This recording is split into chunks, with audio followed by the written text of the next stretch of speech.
어제 있었던 일을 아시는 분들은 아실 거예요. 모르시는 분은 모르시고. 우리는 이제 그 경찰들이 이제 괴로워요. 근데, 사실은 그 경찰들에게도, 경찰들의 권한이 있다고 합니다. 요새, 구조조정으로 인해서 그 경찰들이 30%가 감원이 된다고 하니까, 얼마나 이게 끔찍한 일입니까? 생각해 보십시오. 전체 경찰의 30%를 감원을 하고 봉급을 주지 않고, 그러니까 지금 이 땅에 살고 있는 우리 카자흐스탄의 경찰들도 그들 나름대로의 참 고난과 고민을 가지고 살아가는 것입니다. 우리 나름대로 그들을 바라볼 때 아이고 참 저놈의 경찰들 하지만 그들은 그들 나름대로의 고난을 가지고 살아가고 있다라고 하는 것이죠. 우리는 이 고난이라고 하는 것을 그런 면에서 보다 더 넓은 의미로, 그리고 고난이 의미하는 바가 무엇인가를 인생 전체를 통해서 바라볼 수가 있게 되는 것입니다. 특별히 우리 믿는 자들, 믿음을 가지고 있는 우리 믿는 자들에게도 예외 없이 고난이 찾아온다라고 하는 이 사실은 우리에게서 가장 어려운 문제 중에 하나입니다. 우리가 하나님을 신뢰하고 하나님을 믿고 하나님을 의지하는데 여전히 우리에게도, 신자들에게도, 믿는 자들에게도 고난이 찾아온다. 우리는 그것을 어떻게 이해할 수 있을 것인가? 우리는 참으로 우리가 믿음을 가진 이유가 하나님께서 우리를 긍휼히 여기셔서 우리를 온전히 고난으로부터, 모든 고난으로부터 우리를 자유케 하시고 고난 속에 빠지지 않게 하기 위해서 믿는 것 아닌가? 라고 하는 생각을 가질 수가 있습니다. 그렇기 때문에 믿는 자에게 찾아오는 고난, 특별히 그 고난의 이유를 알 수 없는, 그 고난을 전혀 이해할 수 없는 그 고난이 우리에게 찾아올 때 이것은 심각한 질문이 되는 것입니다. 특별히 우리 믿는 사람들은 어떤 생각을 갖게 있냐면은 고난이라고 하는 것이 하나님의 형벌과 연결되어 있는 것으로 그렇게 생각을 합니다. 그래서 믿음 없는 사람들은 재수가 없다 이렇게 쿨하게 넘어갈 수 있는 일을 믿음을 가진 사람들은 고난이 찾아올 때 훨씬 더 심각하게 받아들입니다. 이것이 하나님의 형벌이 아닌가라고 하는 차원에서 접근하기 때문에 더 당황스럽고 더 어렵고 더 당황스럽게 그렇게 형벌을, 고난을 받아들인다라고 하는 사실이죠. 그렇기 때문에 우리 가운데 신자에게도 찾아오는 이 고난의 문제를 바로 이해하지 못하면 우리는 온전한 신앙의 단계까지 이를 수가 없다라는 면에서 우리가 가진, 우리에게 당하고 있는 그 고난의 문제를 우리가 해결해야 되는 것이죠.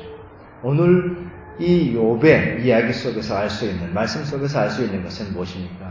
욥이라고 하는 사람은 가장 의로운 사람이었어요. 그 당시에 그 시대를 살고 있었던 가장 의로운 사람에게 어쩌면 우리가 알고 있는 가장 독한 고난이 그를 찾아오게 됩니다. 가장 의로운 사람에게 듣도 보도 못한 가장 독한 고난이 그에게 찾아왔다라는 것이죠. 우리는 이것을 어떻게 인과관계로 설명할 수 있습니까? 여기에는 인과관계가 없는 것입니다. 도저히 이해할 수 없는 하나님의 고난, 하나님이 허락하신 고난. 그 욥이 고난을 받을 때에 하나님께서 고난을 주시는데 너무나도 쉽게 고난을 허락하시는 것을 보게 됩니다. 이게 좀 의아하거든요. 욥에게 참 쉽게 고난을 허락하신다. 과연 하나님께서 용인하신 그 고난이라고 하는 것이 무엇인가? 모두에게 찾아오는 고난, 예외 없이 찾아오는 고난, 그리고 이해할 수 없는 고난을 우리는 어찌할 것인가? 이 고난의 문제에 대한 신자다운 해석이 우리를 신자로서 서게 하는 것입니다. 유명한 신학자 어거스틴은 이렇게 말했습니다. 고난이란 누구에게나 동일한 것이지만 고난을 당하는 사람은 결코 동일하지 않다. 이 말이 알쏭달쏭할 수가 있겠죠. 고난이라고 하는 것은 누구에게나 있다는 것입니다. 모두에게 고난은 있지만 그러나 그 고난을 어떻게 쳐나가는지, 고난을 어떻게 받아들이는지, 고난 속에서 그가 어떠한 믿음을 가지는지는 모두에게 다르다라고 하는 것입니다. 다시 말해서 우리에게 고난이 있느냐라고 하는 것도, 있느냐 없느냐라고 하는 것도 중요한 문제지만 결정적인 문제는 그 고난 앞에서 우리는 어떠한 믿음을 가지고 그 고난 앞에서 어떠한 고백을 가지고 살아가느냐, 이것이 결정적이라고 하는 사실입니다. 고난은 모두에게 있지만 고난을 받아들이는 사람은 다 다르다. 우리에게 고난이 있지만 과연 우리는 어떠한 고난으로, 어떠한 자세로 고난을 받아들이느냐, 같은 고난에 대해서 서로 다른 반응을 가지고 있다라고 하는 것이죠. 다시 말해서 누구에게나 오는 이 고난에 대한 이해가 진정으로 우리의 신앙이 어떠한 것인지, 우리의 가치관이 어떠한 것인지, 진정으로 그가 신자인지 아닌가를 드러낸다라고 하는 사실입니다. 고난은 모두가 같지만 그 고난에 대한 태도는 다르다라고 하는 것을 말씀을 통해서 알게 되는 것입니다. 우리가 고난을 얘기할 때 기륭화복이라고 하는 차원에서 보면은 고난은 흉에 해당되는 것이고 화에 해당되는 것이죠. 그래서 흉과 화라고 하는 것은 피하는 게 좋은 겁니다. 피하는 게 복이죠. 어떻게든지 흉을 피하고 화를 피하는 것이 복입니다. 이것은 당연한 것입니다. 그러나 우리의 믿음의 사람은 하나님께서는 고난도 사용하신다라고 하는 이 사실에 대한 인식. 우리가 고난을 미워하지는 않습니다. 우리는 당연히 고난에 대해서 기도합니다. 나에게 이 고난을 당하지 않을 것을 기도합니다. 그리고 고난 가운데서 이 고난을 이겨낼 수 있도록, 고난에서 벗어날 수 있도록 인도해 주십시오 라고 우리는 마땅히 기도합니다. 고난을 미워하지 않습니다. 고난이 좋다라고 말하지 않습니다. 그러나 하나님께서는 이 고난도 사용하신다. 이것이 신자의 가치관이고 신앙적 태도라는 것입니다.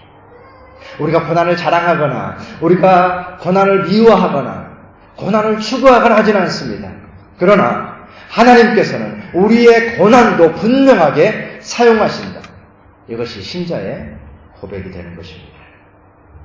물론 그렇기 때문에 욥이 했던 유명한 고백이 무엇입니까? 나의 길을 오직 그가 하시나니 그가 나를 단련하시는 후에는 내가 정금같이 나올 것이다. 이렇게 얘기하고 있습니다. 나의 길, 오직 그분이 아신다라고 얘기합니다. 내 스스로는 지금 나에게 닥친 고난의 길을 설명할 수가 없어요. 알 수가 없습니다. 그렇기 때문에 이 길에 대한 의미는 오직 하나님께서 아시기 때문에 욥이 고백합니다. 나의 길을 오직 그가 아신다. 나는 이 길을 알 수가 없고 이해할 수가 없고 받아들일 수도 없다라는 그 사실이죠. 나는 나의 길을 알지 못하겠어요. 받아들일 수가 없습니다. 그러나 나의 길을 오직 그가 아시나니 하나님께서 아시는 그 길, 하나님만이 아시는 그 고난의 길, 하나님의 손에서, 하나님의 주권 안에서, 하나님의 시간표 안에서 나에게 주어진 그 고난의 길, 나는 알지 못하지만, 나는 다 가늠할 수 없지만 오직 하나님은 아십니다. 이것이 신자의 고백이고 고난을 당하는 신자의 태도가 되는 것입니다. 하나님께서는 고난도 사용하시기 때문입니다. 우리의 삶 속에서 과연 고난이 어떤 의미가 있는가라고 하는 말을 우리는 더 깊이 들여다볼 수가 있는 것입니다. C.S. 루이스라고 하는 우리가 잘 알고 있는 그분은 이렇게 얘기했습니다. 사람들은 아무 문제가 없으면 하나님에 대해서 귀를 막고 살아갑니다. 아무 문제가 없을 때는 사람들은 이상하게 그런 습관이 있다라는 거예요. 아무런 문제가 없을 때는 사람들은 하나님에 대해서 귀를 막고 살아갑니다. 이렇게 얘기하면서 그가 얘기하기를 고난이라고 하는 것은 그런 면에서 의미가 있습니다. 고난은 하나님께 귀를 기울일 수 있도록 귀먹은 세상을 불러 깨우는 하나님의 메가폰이다. 이렇게 표현했습니다. 고난은 귀먹은 세상을 깨우시는 하나님의 메가폰이다. 너무나도 참 수준 높게 표현한 것 같아요. 고난이 없을 때 우리는 하나님에 대해서 귀를 기울이지 않고 하나님에 대해서 무관심하지만 고난 가운데 있을 때에 참으로 하나님께 귀를 여는 귀먹은 세상을 불러 깨우는 하나님의 메가폰이다라고 말할 때 그 고난의 가치, 인간의 연약함으로 인해서 고난이 없는 상황 속에서는 하나님을 잊어버리고 하나님을 부르지 않는 그에게 고난이 있을 때의 세상을 불러 깨운다라고 말하는 이 고백, 하나님 고난이 없이는 하나님에 대해서 귀먹었지만 고난 속에서는 하나님을 의식하고 하나님을 바라보게 된다는 사실이죠. 그리고 고난 속에서 바라보는 하나님이 참되신 하나님이십니다. 우리의 번영 속에서, 우리의 성공 속에서, 우리가 잘 될 때 바라보는 하나님, 우리가 바로 보는 게 아니라 고난 속에서 하나님을 바라볼 때에 우리는 참으로 하나님을 바라볼 수 있다는 사실입니다. 그렇기 때문에 오늘 말씀 속에서 욥의 결정적이면서 역설적인 고백이 나옵니다. 고난 속에서 이제서야 나는 하나님을 배웠습니다. 그가 번영하였고, 그가 번성하였고, 이름이 높았고, 하나님을 예배하였습니다. 하나님을 알고 있었습니다. 그런데 그때까지는 온전히 하나님을 알지 못하였고, 이 고난 속에서 이제서야 하나님을 배웠습니다. 라고 하는 이러한 고백에 있어서의 시간적 차이, 고난 이전과 고난 이후의 고백의 차이, 과연 이것이 무엇인가? 고난 속에서 우리는 진정으로 하나님을 의식하게 되고, 하나님을 의지한다라고 하는 것이 무엇인가를 알게 되고, 하나님의 능력으로 살아간다라고 하는 것이 무엇인지 비로소 고난 속에 알게 된다라는 사실입니다.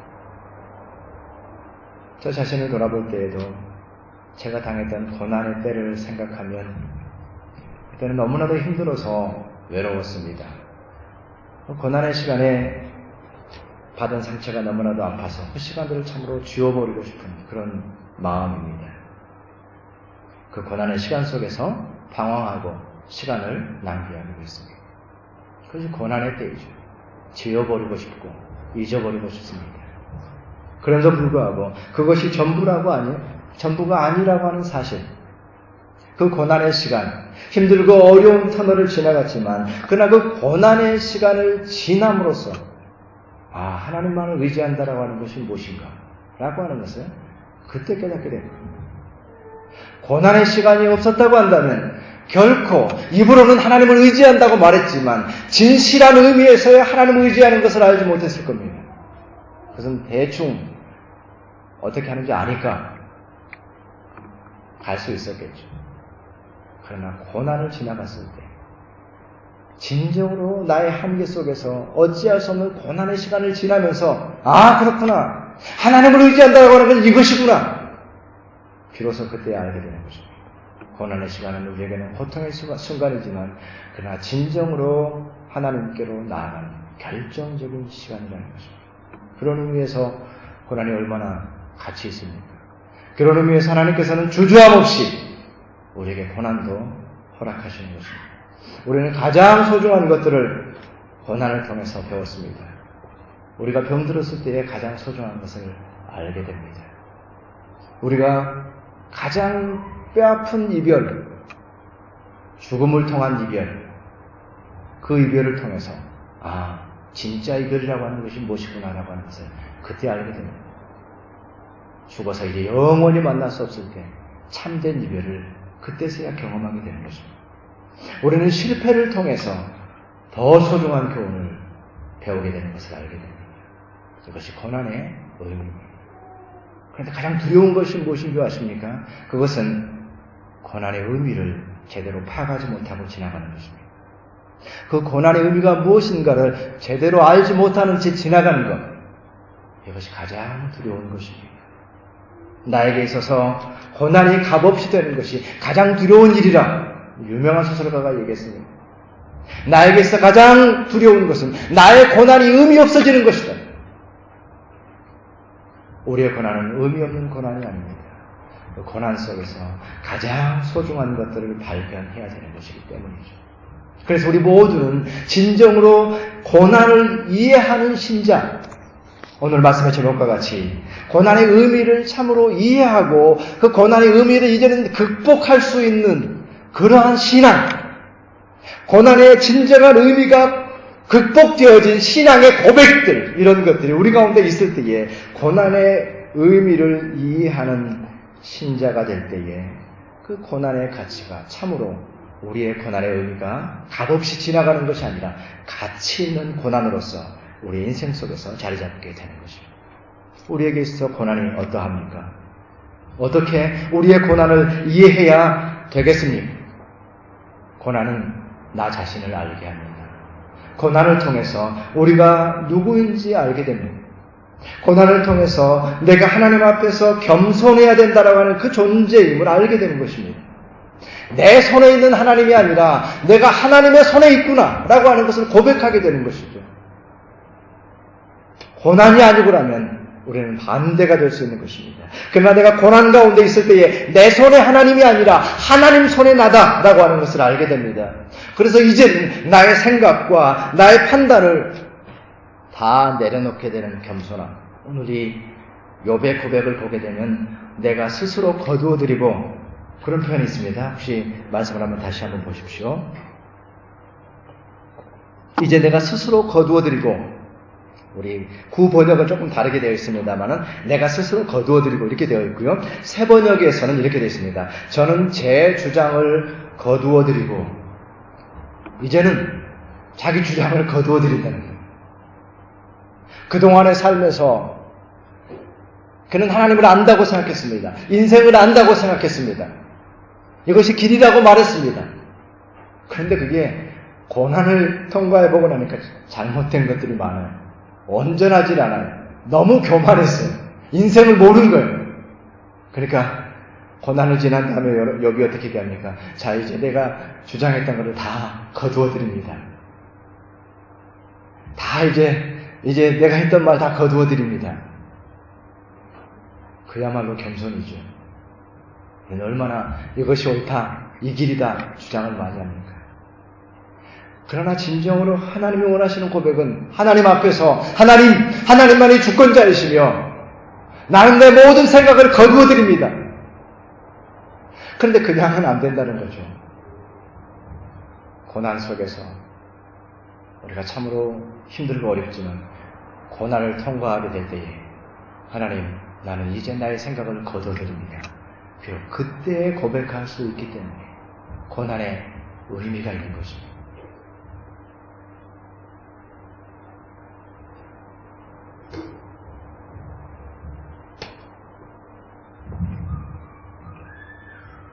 고난 속에서 겸손한 사람만이 진실한 기도를 드릴 수가 있습니다. 진실한 기도는 고난 속에서 나오는 것입니다. 진실한 기도는 고난 속에서 나오는 것입니다. 그렇기 때문에 고난은 참된 신앙으로 우리를 이끄는 것이고, 신앙의 변화뿐만 아니라 진정한 고난은 우리의 인격을 변화시킵니다. 고난이 있어야 우리의 인격이 변화됩니다. 우리의 인격이 연단됩니다. 고난을 지나가야만 우리는 예수 그리스도를 닮은 인격을 가지게 되는 것입니다. 고난을 통과해야만 우리는 예수 그리스도를 닮은 사랑의 사람이 되는 것입니다. 그렇기 때문에 도저히 받아들일 수 없는 고난을 당한 사람도 그들은 마음을 열지 않습니다. 그들은 세상에 대해서 문을 닫아버립니다. 그런데 어느 때에 문을 열 수가 있습니까? 동일한 고난을 당한 사람에게는 문을 열 수가 있는 것입니다. 그는 다른 인격을 가지고 있고, 다르게 말하고 있고, 다른 관심을 가지고 있고, 다른 사랑으로 나에게 접근하기 때문에, 그는 고난을 통과했기 때문에 고난 속에 있는 나를 도울 수 있는 사람이 되는 겁니다. 그는 다른 인격을 가지고 있고 그리스도를 닮은 인격을 가지게 되는 겁니다. 고난을 통과한 사람과 고난을 통과하지 않은 사람의 결정적인 차이가 여기 있는 겁니다. 지금 은퇴하신 한 목사님이 그분의 교회에서 참으로 어린 나이에 자기 자식을 사고로 잃은 어머니가 본인 교회에 나오셨어요. 그러니까 어떻겠어요? 자기 자식을, 생때 같은 자식을 일찍 보내고 교회에 나와서 신앙생활 하시는데 무슨 말을 한들, 누가 위로를 한들 위로가 되겠어요. 아무리 노력을 해도 위로가 안 되고 겉도는 것. 그런데 그 목사님이 시간이 지난 다음에 그 목사님의 아들이 군대에서 장교로 제대를 하고, 참 장교로 제대를 하고, 참 미래가 촉망되는 아들이 그 학교에서 학생의 임원으로 이제 일을 하면서 답사를 가가지고 한탄강에서 너무 더우니까 잠시 물에 들어갔다가 그냥 거기서 물에 빠져서 죽은 거예요. 목사님의 아들이 생때 같은 아들을 그냥 너무나도 기가 막힌 일이죠.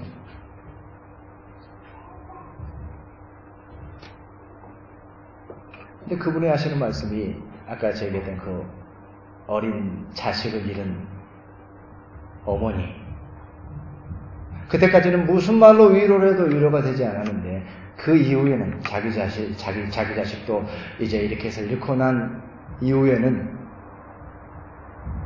아무 말이 필요치가 않았던 그 어머니를 위로하는데 그냥 손만 콕 잡아줘도 모든 게 치료가 돼요. 모든 게 위로가 돼요. 더 이상의 말이 필요가 없었다는 거죠. 이것은 어떻게 보면 극단적인 예인지 모르겠지만 고난이 우리 인생에게 주는 의미입니다. 우리는 고난을 통과함으로써 사랑을 알게 되고 우리는 고난을 통과함으로써 진정으로 예수를 닮은 인격을 갖게 됩니다. 고난을 통과함으로써 우리는 참으로 위로가 필요한 사람들을 위로할 수 있는 유명한 표현으로 상처받은 치유자. 내가 상처를 받아야만 치유하는 사람이 될 수 있다. 상처받은 치유자다. 예수 그리스도께서 누구이십니까? 예수 그리스도야말로 고난의 주님 아니십니까? 예수 그리스도야말로 고난의 주님이시며 그렇다고 한다면 우리가 고난을 당할 때에 가장 그리스도와 닮아있는 그리스도 닮은 그러한 믿음의 사람으로 나아가게 한다는 거죠. 고난이야말로 우리를 진정으로 그리스도인 닮은 인격의 사람으로 이끄는 것이다. 그래서 이것을 노래 가사가 너무 잘 표현해가지고 은혜로운 노래 가사가 있잖아요. 사람이 꽃보다 아름답다. 사람이 꽃보다 아름다운 거예요. 왜? 지독한 외로움을 견뎌냈기 때문에. 지독한 외로움을 견뎌낸 그 사람, 꽃보다 아름답다. 얼마나 의미 깊은 통찰력 있는 그런 말입니까? 우리는 고난을 통해서 우리의 인격이 온전히 연단되어지며 고난을 통해서 온전히 사랑할 수 있게 되어지며 고난을 통해서 우리는 우리 이웃을 바로 볼 수 있다는 겁니다. 고난을 통해서만 우리는 우리 이웃을 바로 바라볼 수 있는 주님의 눈으로 바라볼 수 있는 그 눈을 고난을 통과한 사람만이 알게 된다는 사실이죠. 고난의 의미가 아무런 의미가 없는 것처럼 지나가서는 안 됩니다. 나의 고난이 가치 없어져서도 안 되는 것입니다. 나의 고난이 참으로 그리스도를 닮은 인격으로 이웃을 사랑하는 동기가 되어지고 능력이 되어져야 되는 것이죠. 이것이 바로 고난이 이해되는 것입니다. 더 나아가서 고난은 어떤 의미가 있는가? 고난에는 역설이 있다. 고난 속에는 언제나 역설이 있다. 우리가 이해할 수 없는 신비한 의미가 그 가운데 참으로 담겨져 있다. 고난이라고 하면은 우리는 인생의 걸림돌로 생각하잖아요. 아이고, 고난에 걸려서 넘어졌다? 그런데 고난의 역설은 무엇입니까? 걸림돌인 줄 알았는데, 걸려 넘어질 줄 알았는데, 나중에 고난이 내가 딛고 위로 올라가는 디딤돌이 되는 것을 보게 됩니다. 이것이 고난의 역설입니다. 내가 그 고난에 걸려 넘어질 줄 알았는데, 이제 내가 고난을 딛고 위로 올라갈 수 있는 디딤돌이 되었다. 이것이 고난의 역설이며, 믿음의 관점에서 우리가 고난을 새롭게 바라보는 의미가 있는 것입니다. 바울 사도가 로마 감옥에 갇히게 됩니다. 로마 감옥에 갇히게 될 때에 바울 사도는 자기 자신이 이제는 가장 열정적으로 복음을 전해야 되는데 뭐 이거 잘못해가지고 로마 감옥에 갇히게 되면 어떻게 되느냐. 그가 노심초사했습니다. 그리고 어떻게 하면 이 감옥에 갇히지 않기 위해서 그 위정자들 앞에서 말이죠.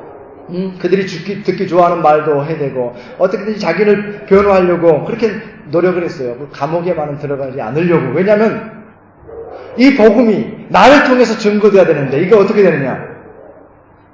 근데 그가 감옥에 들어갔어요. 야, 이거 참 문제다. 근데 옥중에서 쓴 편지 속에 바울 사도가 고백하잖아요. 빌립보서에서 그가 서두에서 그렇게 고백합니다. 뭐라고 고백합니까? 나의 매임이 오히려 나의 당한 일이, 나의 매임이, 감옥에 앉아있는 이것이 복음의 진전이 되었다. 이렇게 얘기했습니다. 복음의 진전이라고 하는 것은요, 이 밀림을 뚫고 군인들이 척척 앞으로 나가는 그런 표현입니다. 내가 감옥에 앉아있으면 아무것도 안 될 줄 알았는데 오히려 복음의 진전이 있었다. 이렇게 얘기하면서 왜 그랬느냐? 내가 혼자 감옥에 앉아있었더니 형제 중 다수가 나의 매임으로 말미암아, 내가 매여있다라고 하는 이 사실로 말미암아서 오히려 형제 중 다수가, 혼자가 아니라 이제는 다수가 복음을 담대히 전했다. 이것이 바울 사도도 다 깨닫지 못했던 고난의 역설이었습니다. 자기가 생각할 때는 내가 바울이 누군데 이 시점에서 왜 감옥에 들어가 있느냐. 그런데 옥중에서 쓴 편지에 그래서 그는 그가 당한 고난의 의미를 새롭게 해석합니다. 나의 당한 일로 말미암아 오히려 복음의 진보가 있었다. 내가 혼자 앉아있으니까 나와 같은 사람들이 다수가 나온다. 이것이 고난의 신비이며 고난의 역설입니다. 그렇기 때문에 우리는 감히 고난은 변장된 축복이다 라고 하는 충격적인 고백도 할 수가 있는 것입니다. 참으로 믿음을 가지고 있는 사람은 그렇기 때문에 이 세상의 어떠한 고난도 그를 좌절시키지를 못합니다. 이것이 고난의 놀라운 능력입니다. 진정으로 고난의 의미를 아는 사람은 이 세상에 굴복하지 않습니다. 진정으로 고난의 의미를 이해한 사람은 이 세상에서 두려울 것이 아무것도 없습니다. 고난이 두려운 거잖아요. 그런데 그 고난의 의미를 신앙적으로, 영적으로 주님 안에서, 하나님 안에서 온전히 극복한 사람은 이제는 이 세상에서 아무것도 두렵지 않은 것입니다. 마치 욥이 재산 다 날리고 자식 다 날리고 하나님 앞에서 신앙을 고백한 이후의 삶이, 그가 어떤 고난을 두려워했을까요? 그는 모든 것을 극복한 사람이 된 겁니다. 왜냐하면 가장 어려운 고난을 극복한 사람입니다. 우리 가운데 당한 이 고난을 이해할 수 있는 사람은 이 세상에서 두려울 것이 없습니다. 고난의 신비와 역설을 아는 사람은 이 세상에서 어떠한 것도 두려울 것이 없는 사람들이 되는 것입니다. 그렇기 때문에 우리 모두는 우리의 고난에 대한 우리 자신의 생각을 거두어드리고, 욥이 그랬던 것처럼 나는 나의 생각을 거두어드립니다. 하나님 앞에서 우리 자신의 생각을 거두어드리고, 오직 나의 인생이 하나님의 손에 있는 인생이지, 하나님의 주권 속에 있는 인생이지 라고 하는 의미로 우리의 고난을 새롭게 이해하여서 어떠한 고난이 온다 할지라도, 어떠한 삶이, 어떠한 파도가 우리 가운데 달려온다 할지라도 결코 두려워하지 아니하는, 그 고난 속에 굴복하지 아니하고 좌절하지 아니하고 넘어지지 아니하는 진정한 믿음의 사람, 고난을 이해함으로써 모든 것을 극복할 수 있는 진정한 믿음의 사람들이 되시기를 주님의 이름으로 축원합니다.